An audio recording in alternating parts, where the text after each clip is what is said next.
अपने बेटे को गले लगाए बगैर ही चली गई। काश मैं आपको सही वक्त पर बता देती।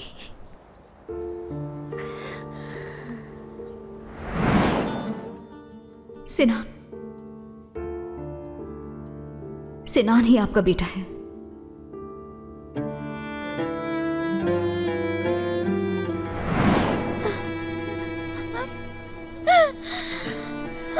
काश आज आप जिंदा होती। ये जानते हुए भी कि मेरा खानदान इस घर में है,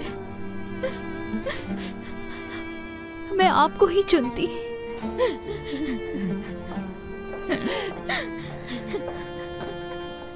सबा,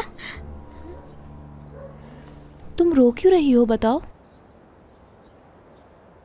समझ गई, अम्मी याद आ रही होंगी तुम्हें। बस बहुत तन्हा महसूस कर रही थी मैं।